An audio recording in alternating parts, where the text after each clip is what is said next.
For me, I wouldn't say she's the perfect wife, no. But she was the one that was designed by God for me. There are certain things in life that you will learn from, but you have to go through it. Whether you succeed or you fail, it's all part of life. The importance of having good values, because when they go out into the world, those things that you instill in them, those are the things that they will hold on to. And the development of their character begins at home with the parents.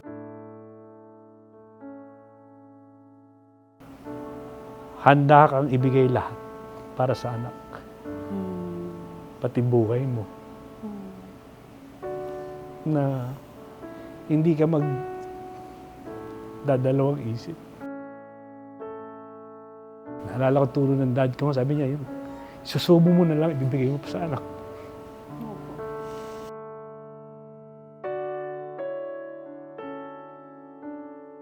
No matter the weather, we'll get through it together. Hello and welcome back to Behind the Scenes with Ynna Season 3 Father Series. Good evening, everyone. We have another inspiring story of fatherhood to tell. Our guest is a man whose beautiful journey blends the world of music and family. Known as our original Prince of Philippine Pop, he's behind some of our OPM most timeless hits.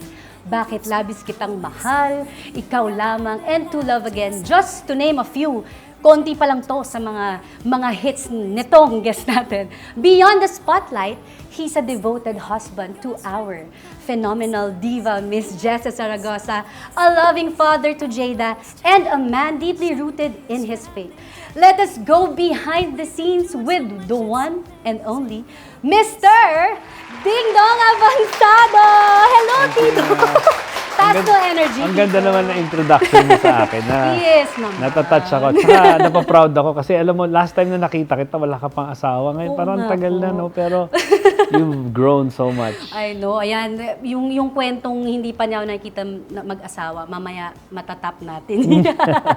Siyempre, doon tayo sa una, di ba? Where did Dingdong Avanzado start in the music journey? Pag trinace mo kasi yung music journey ko, siyempre, magsisimula tayo dun sa bata pa lang ako noon. Ito yung The Penthouse mo, gano'n.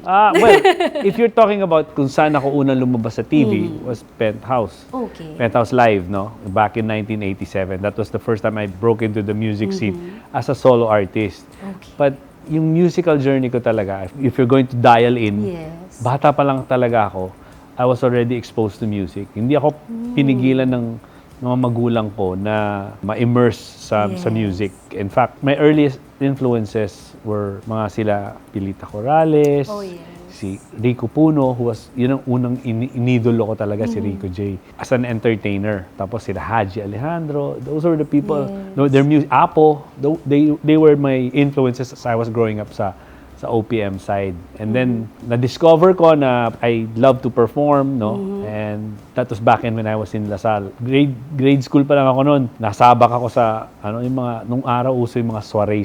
Yes. Alam niyo ba kung ano yung soiree? Yes, ba?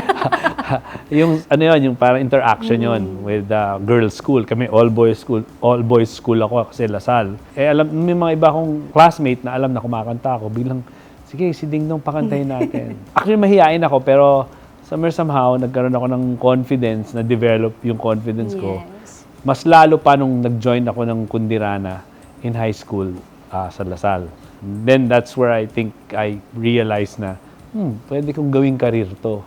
Tapos marami nang nangyari na audition ako nun sa itong grupo ng New Minstrels na dami nag-auditions na yung new generation ng New Minstrels.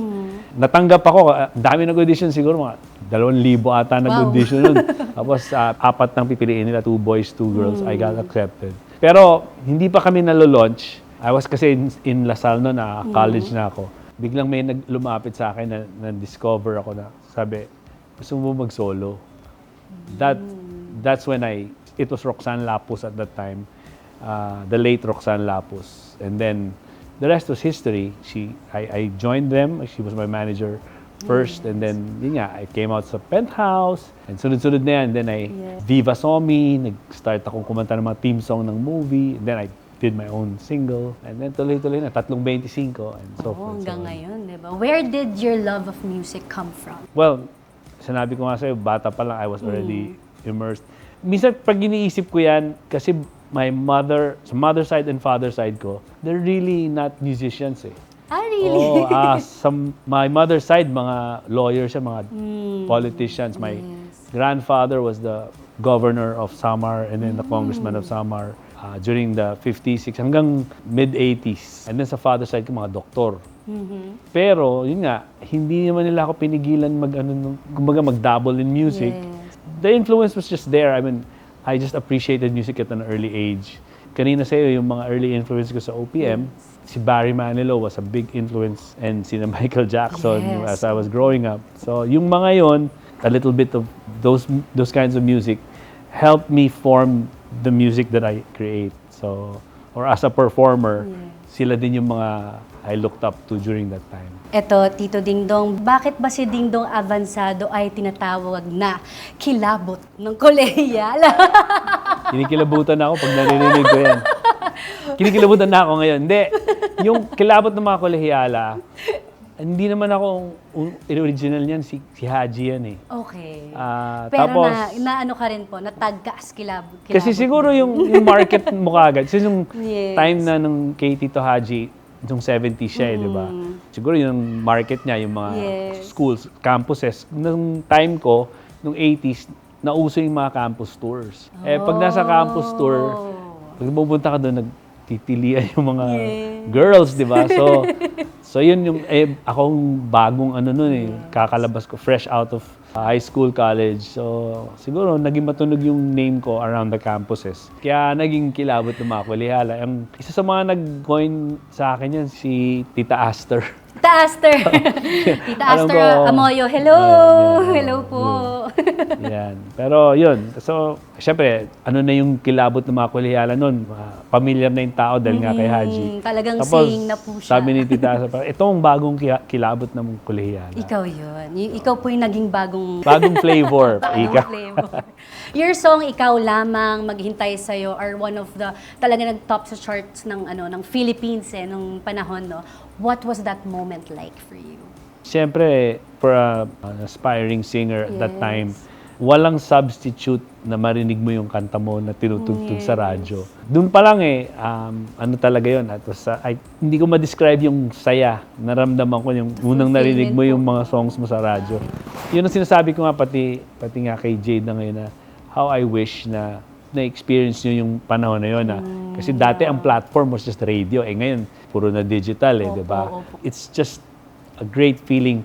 More so, nung nag-chart siya, nung nagtatop. Lalo na, I have one story sa Maghihintay Sa'yo na I'll never forget. Kasi, nung time na lumabas yung, of course, Ikaw Lamang became nag-gold yun. Single lang Ikaw Lamang Parang ang gusto ng Ynna was, test muna natin kung tatangkilikin ka. Yung single na yun, my first single, nag-gold siya. Wow. Ayun yun, hindi ko makalimutan yun, nung unang mall show ko nun. Yes. Na, doon ko lang na-realize na sikat pala ako. Wow. Kasi, pagdating ko dun sa, ever nga ata yun, basta pumunta ako doon, tapos nagulat ako dahil mall show. Unang pagbaba ko nung, papunta ako doon sa stage, ang daming tao. Sabi ko, hindi ko akalain na ganun yung pagtangkilik. And then, that feeling na the song was being played and being appreciated. It was a great feeling. Pero yung going back to my story dun sa Maghihintay Sa'yo, yun, parang mas special yung naramdaman ko kasi yun unexpected totally kasi 3.25 pa lang yung nag-hit noon nasa radyo. It was in the chart, it was playing. And then, nagsushoot na ako ng movie noon, Pikpak Boom ata yun. Kasama ko si Herbert. Tapos, nag-iintay kami bago mag-shoot, maaga ako doon. So, nandun ako sa kotse. Di ba, buksan mo yung radyo mo. Yes, tapos, pagbukas ko ng radio, sabi nga that was the number 2 song for the week. Alala ko yung parang 7 stars countdown ata, yung top 7 nila. So, the number 2 song for this week, yung song na yun, yung sa kanta ng Fra Lipo-Lipi, number 1 siya consistently for ilang weeks na. Oh, wow. So, nung nakita ko number 2 siya, sabi ko, sino number 1? Kasi yun yung number 1 song for like 6 weeks na or something na naririnig. And the number 1 song for this week is song. It's a new entry in the countdown by Dingdong Avanzado. Tapos yung narinig ko yung intro nung maghihintay sa'yo. Sigaw ako na sigaw sa kotse. Ganun ako parang, what a moment. Kasi, hindi pa, kumbaga, yung song na yun, para i-request ng tao, binili nila yung album. Yes. Kasi nga, hindi pa namin nilalabas eh. 3.25 pa lang yung nakalabas sa radyo sa mga DJs. Saka dati po naman, walang mga Spotify na upload. Oo. Talagang binibili ng mga tao ang mga record. And I think that song became a favorite ng mga maraming, kasi di ba, yung mga OFWs, ganun. Yes. It's about love na para magkalayo kayo eh. Kaya maghihintay sa'yo, di ba? Ganun yung sorry. Kaya siguro, yun ang tinangkilig. Yan, hindi ko makakalimutan. Thank you, Tito, for sharing that. I think first time nang ata narinig ng mga tao yan. Baka hindi nila na alam yung totoong story nila. Behind the scenes tayo. Yes! Salamat po. Ayan, Tito, syempre being in the music industry for so long, what are the challenges that you faced here in the music industry? Ano yung mga challenges na hindi kasi natin nalalaman yan, hindi naman lagi na share ng mga singers po, di ba, yung struggles? Because usually what we see is just the product or how positive or ganyan. So, being so long in the industry, what are the challenges that you faced? Madaming challenges. Lamang yung sabi mo, I mean, people just see kung ano yung inalalabas na natin, yung end product. Pero, alam mo, if there's one challenge that is present sa lahat ng mga singers, is always to be, parang, what's going to be next? The challenge of always trying to be current or to be relevant. Yes. Diba? So, yan, isang malaking challenge yan. How do you stay relevant, diba? And then how do you, yung evolution mo, how do you evolve through time? Kasi it's not easy. A lot of people, just to have, kahit nga to last in the business for 10 years, malaking achievement na yun. How much more na, like right now, kami, I'm approaching 4 decades na. So, it's a blessing. And there's a lot of hard work that goes into it. It's not all talent eh. It's also pakikisama. And a lot of it po, no? Yeah, and of course, Yeah. I mean, they're definitely hard work. I'm not the best singer, admittedly. If you put your heart into what you're doing, if you show people that you love what you do and you value them when you perform, it goes back to you. I believe in that. When I'm on stage kasi, I see to it that I share a part of me sa tao na pag nandun sila, they'll learn something new about me when they're on stage. Kaya, yun ang something na parang magko-connect sila sa'yo. And that will make them want to see you again. Yes. Because parang naramdaman ko yung connection namin and all. And that's a secret that maybe a lot of artists should be, I want to share with them, that always, share that, parang be selfless when it comes to your music, your craft. And, when you're on stage, talagang ipakita mo na nag-i-enjoy ka. Kasi pag nag-i-enjoy ka, nag-i-enjoy din yung tao. Totoo. Kasi syempre pag nakikita po nila yung performer really loves what he's doing or anong ginagawa niya, natatouch mo rin yung mga audience. Kasi pag kanyari, alam mo, maraming singers magagaling, very technical, pero pag hindi sila nararamdaman or hindi consistent yung ako, I'd always go for an artist who may not sound perfect, but I can feel. Kasi then, you're engaged. Hindi mo naman malayan, kunyari, 2 hours na yung show, 3 hours yung show. You don't mind it because you're engaged. You're entertained eh. You're engaged and connected to the artist. That's exactly. Kaya yun yung nagagawa nyo. So what is your secret to longevity in the OPM industry? Madaming factors din yan nangyayari. One, you can say, yung authenticity mo is an ingredient. But that's not the main thing. I keep telling Jayda, it's a combination of your hard work, your work ethic, being professional, also yung malaking bagay yung how you deal with your mga co-artists or mga nakakahalubilo mo sa industriya. Lalo na dito sa industriya natin dito sa Pilipinas, pag marunong ka makisama, maraming taong sumusuporta sa'yo. just being resilient na tuloy ka lang kasi, hindi naman lahat ng oras lagi kang nasa taas or something. Parang waves yan. Minsan nasa taas, nasa baba. Marunong kang sumabay sa agos. But also, be prepared or be willing to take risks. The rest, it's up to God, honestly. Kasi pag wala din ng opportunity, kahit anong galing mo, di ba? Kahit pag hindi ka binigyan ng moment na yun, wala. Hindi mo ma-feel na para sa'yo para ka dito sa industriya na to eh. Meron kasi mga iba na, lalo na ngayon, di ba, parang lahat gustong tumikat, lahat gustong maging artista, ganyan. Pero hindi naman lahat nagtatagal. So, there are so many factors involved. You can't just pinpoint one. Maraming ingredients para ma-achieve yan. Para Hindi yung isa lang. longevity. Yes po.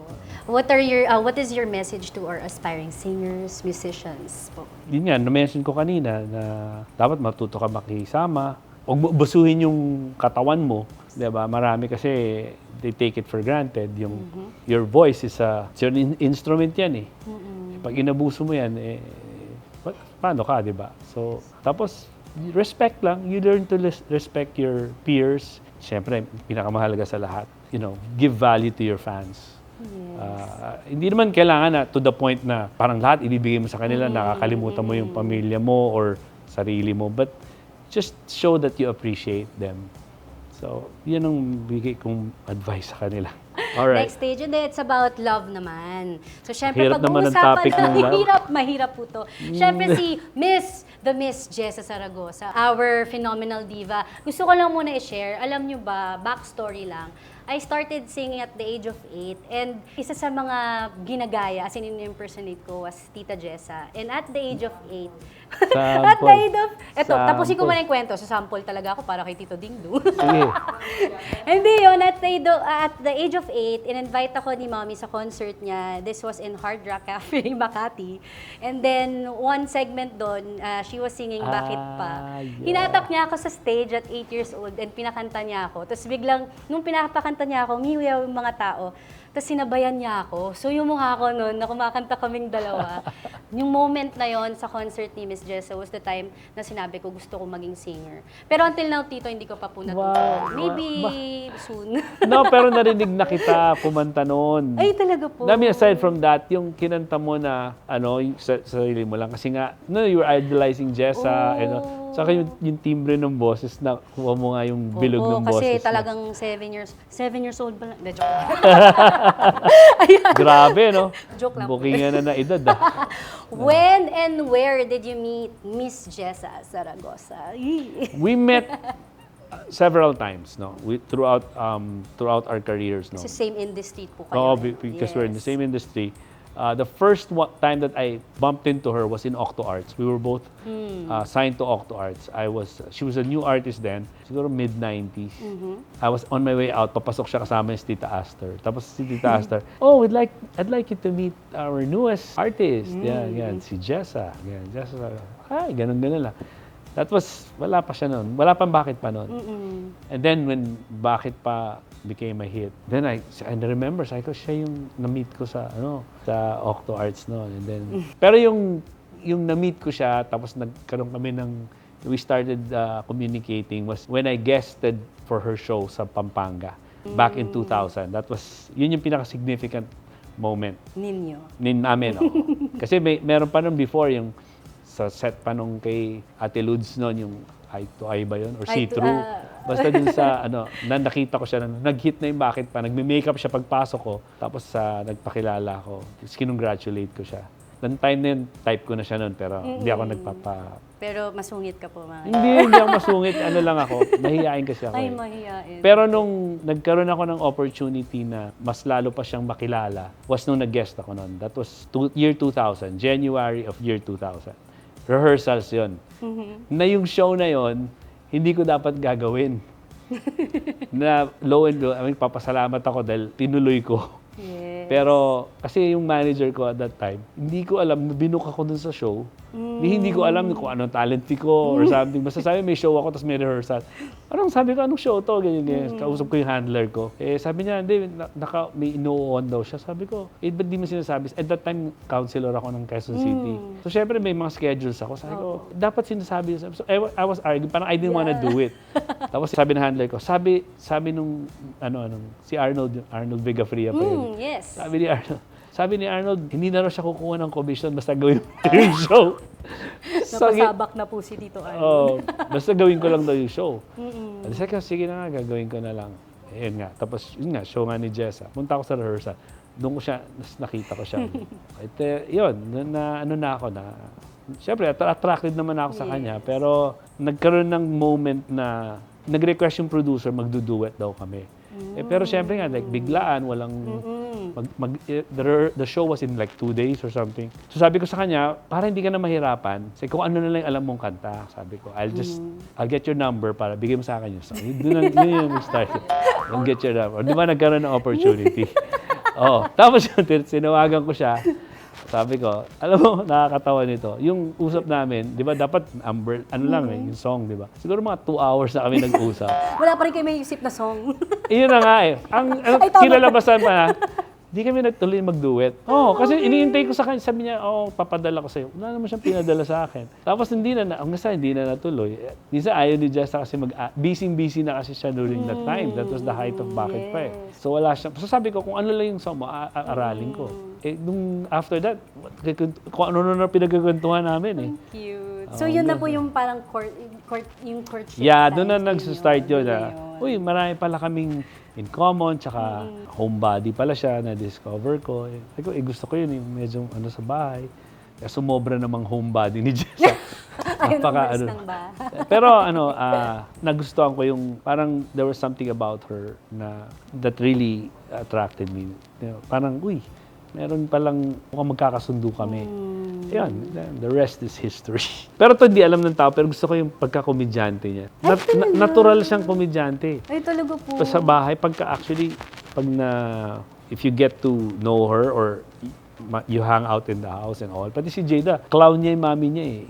Personal clown niya. Siya yung comedian sa bahay namin. Masayahin siya. Yung comedic timing niya maganda. Grabe, parang gusto ko makita yung side na yun. Siyempre, hindi natin nakikita yun. Diba? Tito, can you share to us more details lang of your Christian wedding? Well, we got married March 18 of 2001. So we met 2000. A year later, we got married. Dito lang yan sa Christ the King sa Green Meadows. Oh, yes. Totoo pala yung pag sa wedding mo, siyempre kayo yung nagpe-prepare. Parang isang igla, parang biglang natapos na, parang ang bilis eh. Siyempre, at that time, like I said, I was sitting counselor sa Quezon City. So, dami kaming invited ng mga politicians, aside from showbiz friends. It was very celebrated because of it's a celebrity couple. Yes. So, parang it was talked about, it was covered, diba? Yung mga ganun, the usual thing. To be honest, I reached a point in my life before I met Jessa that I thought I'd never get married na. Parang, I'd get into relationships and for some reason, one reason or another, it didn't work out or it wouldn't work out. And parang sabi ko, I felt at that time, I'm not the type that get married. That I'll end up getting married. Siguro I'll just end up being alone. Ganun talaga yung mindset ko. So, but I would go out left and right, but it was not anything serious. Kasi nga, parang sabi ko, parang wala naman atang makakasundo ko eh. Until I met Jessa. So, when the moment came na, she was walking down the aisle and all. Actually, I wrote a song about it eh. The title of the song was The Moment. The moment I found you. Yun, pero the moment. And it was that feeling na I never thought na mangyayari to sa akin. Tito, kung okay lang po, pwede po humingi ng sample lang ng line na describes Ate Jessa dun sa song na yun? Yes. Siguro yung chorus. Ano ba yun? Now you're here, right this moment. The moment I've been waiting for all my life. Can't believe this is happening. You and I are meant to be man and wife. Never thought this day would come. When I finally find someone and it all began the moment I found you. I Yun yung song. The moment that you found Tita Jessa, how would you describe Tita Jessa as a wife? As a wife, for me, I wouldn't say she's the perfect wife, no. But she was the one that was designed by God for me. Lahat, wala namang perfect naman talaga eh. Pero both of us naman, we have our flaws. Pero somehow, we do complement each other. You know, when she's weak, I'm strong for her, and vice versa. When I'm weak, she's strong for me. Ganun kaming dynamics. As a wife and as a mom, she's incredible. Ang tawag ko nga sa kanya, superwoman. Superwoman, yes. Or Wonder Woman. Yan. What is your message to your Wonder Woman?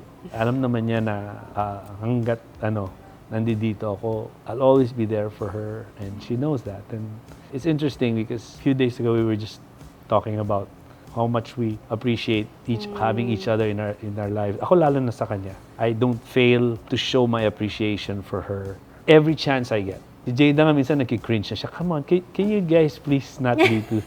Sabi ko nga sa kanya, Jayda, ayaw mo noon, ganun pa yung magulang mo. Kahit we're 20, we're gonna be on our 25th year by next year. We're gonna be celebrating our silver wedding. And not many people last this long, especially during these times. Sabi ko, by the grace of God, we're still here. And then I think I'm more in love with her now than I was when we even started. So, sabi ko, that's a blessing.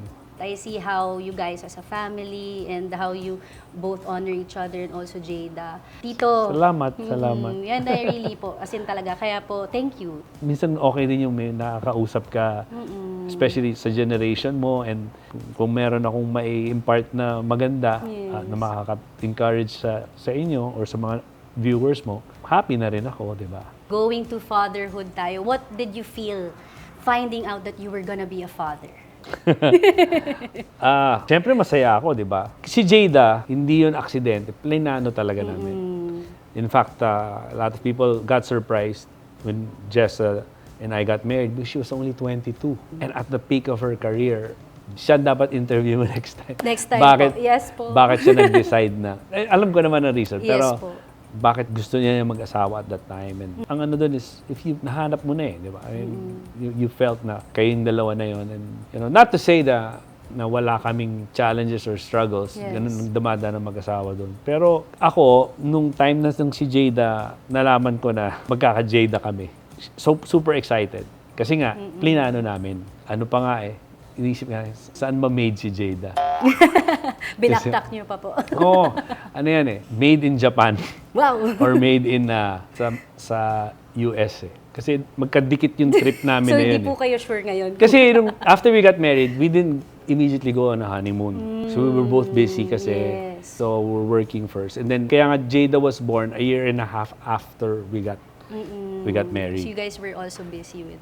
Yeah, tsaka at the same time, we wanted to enjoy our relationship muna na wala pang anak. Kasi it changed everything for us. Having a child would change your priorities, di ba? So, kami, after we met each other, 6 months after, we were engaged. After a year, kinasal na kagad kami. Imagine mo yung bilis nun, di ba? So, we wanted to enjoy our time na kaming dalawa lang as husband and wife. Naalala ko yung day na sinabi niya yung, pinakita niya yung test niya. Pregnancy test. Tapos sabi niya, honey, look.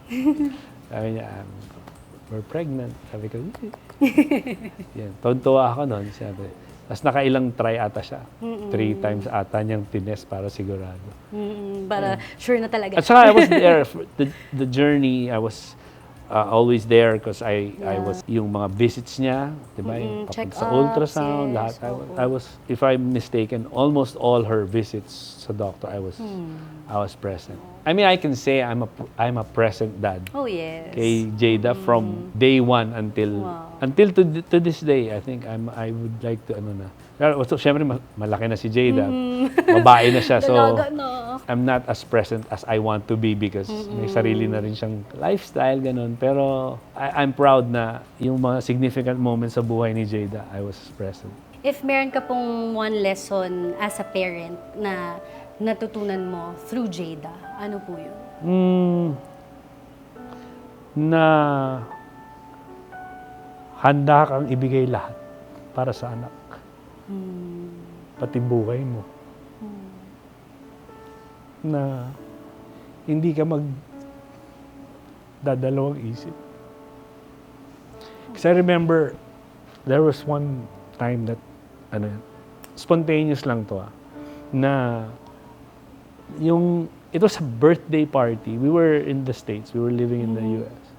And then, si Jayda loves to swim, to go around. And for some reason, yung swimming pool kasi, may part na mababaw, tapos biglang malalim. Pero yung pool kasi ng time na magagabi na, hindi mo makita yung So, pagbaba niya doon, kala niya, siyempre, Jayda was like 3 years old or magti-3 pa lang ata. So she was walking doon sa mababaw, bigla siyang sudden drop, bigla siyang lumubog na gano'n. Alam mo, and I was just there, nakita ko, walang split second. I was wearing everything. Tapos, kinuha ko agad siya. Gulat. Hanggang ngayon, pag tinanong mo siya, naalala pa daw niya yun yung paglubog daw niya na nakita doon. Pero bigla ko siya lahat na yung suot kong leather jacket and all. Yung bang ganong moment na hindi ka na nag-iisip na basta ang instinct mo is you will do what you think is best. Or unahin, you're always after the welfare of your child. I don't know if I'm glad or na-impart sa akin ng mga magulang ko yan or it's just an instinct of a parent. Yun ang ko as a parent na you will put your children first before ikaw.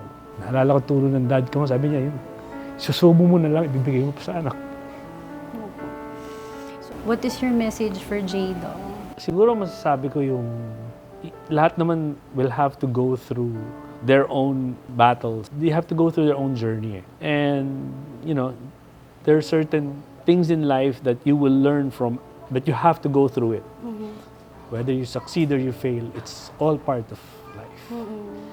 At sa akin, dun is, never be afraid to fail because in failure, that's where you find success. Pero ako, as a parent, alam ko naman nakikinig siya sa akin, pero the reason why we say certain things or we express our disagreement or our reservations is not because we don't believe in her, but sometimes there are things na, alam mo yun, na-experience na namin as a parent, na kung pwede naman niyang maiwasan, gusto mong maiwasan niya. Yung mga ganun, sana hindi niya minamasama kung minsan may mga sinasabi ako or ang mom niya sa kanya na alam namin na makakabuti sa kanya. Yun nga, but ako, naniniwala ako na may landas siyang tatahakin na she will have to learn from everything that she's going to experience. She has to learn from experience. And lastly, Tito, ending our... Tapos na? Yes! Nabitin ka ba, naman. Tito?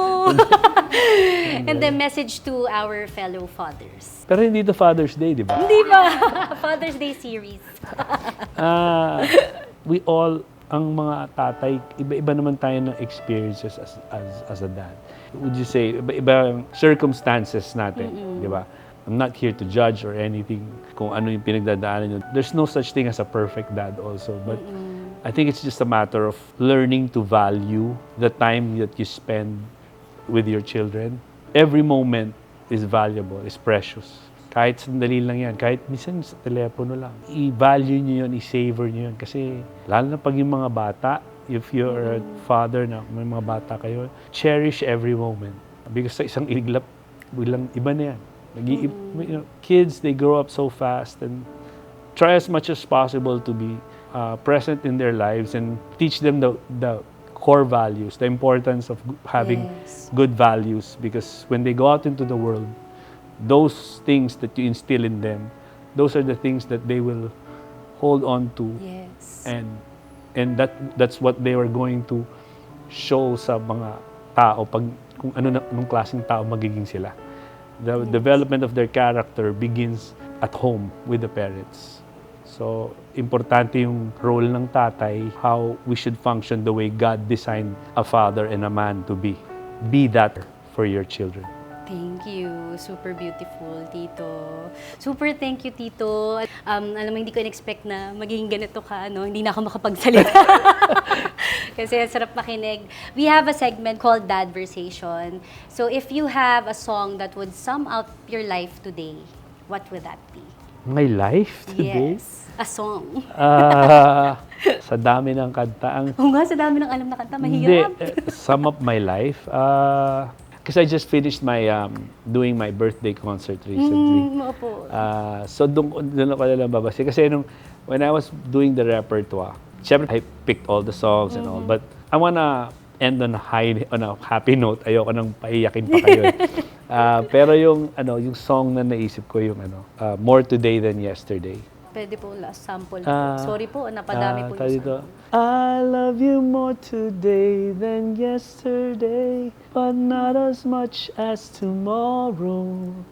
I love you more today than yesterday, but darling, not as much as tomorrow. Thank you, Tito! Super thank you. I wanna thank you for sharing your story. Oh, it's my pleasure. Thank you also. Sabi ko nga po yung ginaguess ko dito is talagang gusto ko yung talagang would give inspiration and motivation to our fathers and also to mothers and family. So, thank you, Tito. No, Maraming salamat you're po. most welcome. And I'm so glad to see you and good luck sa show mo. Thank you for having me. Thank you, Tito. Bago po tayo mag-end, baka po may gusto kayo i-promote na shows, your social media where people can follow. You can follow me sa aking social media pages, sa Instagram, Dingdong Avanzado. Very simple. Facebook, Dingdong Avanzado. Wala pa ako sa TikTok. Meron akong account pero hindi ko ginagamit. I'll be Ayan na. to be Malapit na honest. po mag-TikTok. Pero malapit na ako kasi kino-convince ako ni Jayda na ang driver ng music talaga now is TikTok. So, Yes. actually matagal ko nang alam yan. Alam mo sa yung age group namin, ang dami mong social media. Kasi ginagamit lang namin social media, parang update lang. Yes Hindi, po. yung iba kasi kinakarir yung content, Career, di ba? yes. Yung sa TikTok pa, alam mo, magsasasayaw ka doon, di ba? Parang, Why not? why not? Why not? Choknut. Hindi, pero, I don't know. I hopefully na mag-ano ako sa TikTok. Pero I have a TikTok account that I just magulat kayo. Pag nag-post ako, ibig sabihin nun, ready na ako.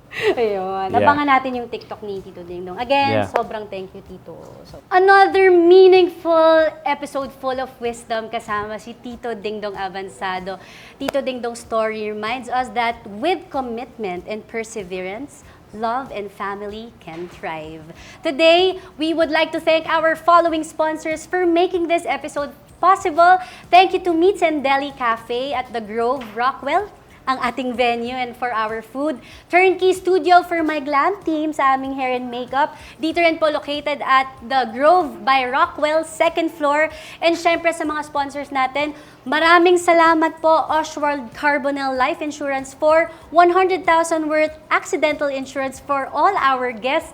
Plus, Alakay gift certificates, GM certificates from Mr. and Mrs. Jeff and Maya Eigenman. Ayan ang mga sponsors natin. Maraming salamat po sa mga gifts natin for our guests. I would also like to thank my production team, AAA Digital and Studio Manila. Maraming salamat po for bringing so much life to our episodes.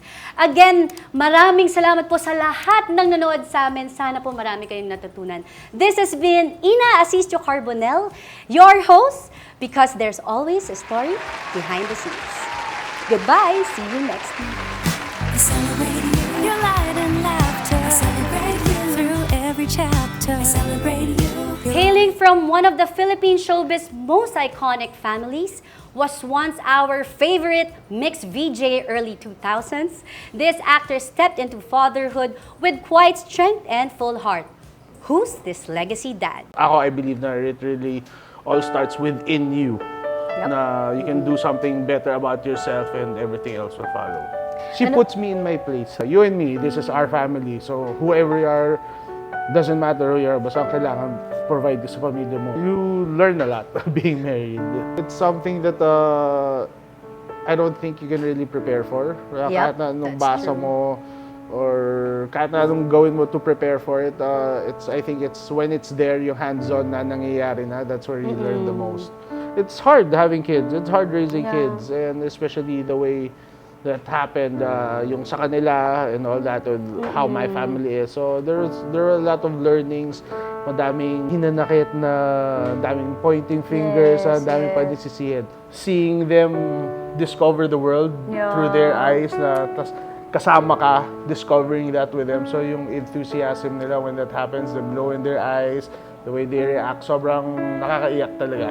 Be the first one to guess our father for this week and win 200 pesos GCash. Watch out for updates on Behind the Scenes with Ynna's Season 3 Father Series. We celebrate you, your light and laughter. We celebrate you through every chapter. We celebrate you, you'll always